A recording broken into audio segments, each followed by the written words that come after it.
Ready, start. It is just over a month ago that we had assembled to participate in the inauguration of this UNESCO seminar on rural adult education. We had then met with high hopes and intentions, and I am glad that though only a month has passed, we can now look back with satisfaction on the work accomplished. I must sincerely congratulate the director, the consultants, the chairman of the groups, the delegates, and other participants of the seminar for the energy and competence with which they have carried out their important task. I have every hope that all the countries participating in this seminar will benefit by the recommendations you have made and carry out your constructive suggestions for solving one of the most pressing problems of the world. I can assure you that so far as India is concerned, we shall examine every one of your recommendations with care and sympathy in order to give effect to them as far and as soon as may be possible. I cannot naturally go into any details regarding your various recommendations. They are the result of hard work and careful thought and deserve close attention before any judgment is passed on them. I must, however, express my sense of satisfaction for the way in which you have sat down to work and divided the different aspects of a colossal problem for study by special groups. The provision of literacy may not by itself be enough for the education of adults, but there is no denying that it is the basis of all real education. The first study group, which dealt with different methods of teaching readings to adults, has made suggestions which will be of value to all countries. The second group, dealing with specific problems of health and family life, has discussed questions which are vital for any scheme of social welfare. No community can flourish until and unless the individuals constituting it are happy, and no individual can be happy without health and a satisfactory home life. Women have a special role to play in this, and I am glad to hear that your group has not overlooked the imperative necessity of securing to women and adequate knowledge of home craft and health.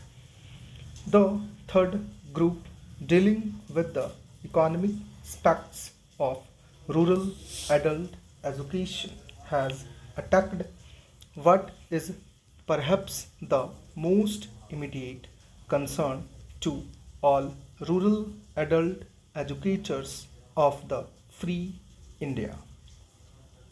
I must not, however, anticipate the action which different governments may take on your various recommendations. So far as India is concerned, I can say that I am greatly impressed by a suggestion made for the setting up of some centralized agency to guard against the possible dissipation of energy, enthusiasm, and competence through unnecessary duplication of efforts. I have felt that some such agency is necessary to advise the states and the provinces of the Indian Union not only on the general principles of education but also on the coordination of steps, procedure, and methods in order to achieve the best results at the minimum cost. Another topic discussed in the seminar, which has appealed to me and which I propose to pursue in our country, is the setting up of some machinery to carry out a vocabulary study of the different Indian languages with a view to finding out what words are most commonly used in different parts of the country. I may tell you that even though there are 13 main languages recognized in our constitution, these languages cannot by any means be regarded as completely alien to one another. They have large common vocabularies, and if allowance is made for the mutuation due to the factors of a space, time, and pronunciation, the number of common words will be larger still. I have for some time had in mind a plan for the collection of common Hindi words which are found in all the other Indian languages. I am convinced that when this work has been accomplished, the non Hindi speaking people of India will find that they already possess a large vocabulary of Hindi words, and with the addition of a few more common Hindi words, they can acquire without difficulty a working knowledge of Hindi. I feel that the textbooks in Hindi for the non Hindi speaking people should be prepared on the basis of such graded vocabularies. The government will take the necessary steps in this respect. But I must pay my tribute to the many non official agencies which have been carrying out valuable work on these lines for many years.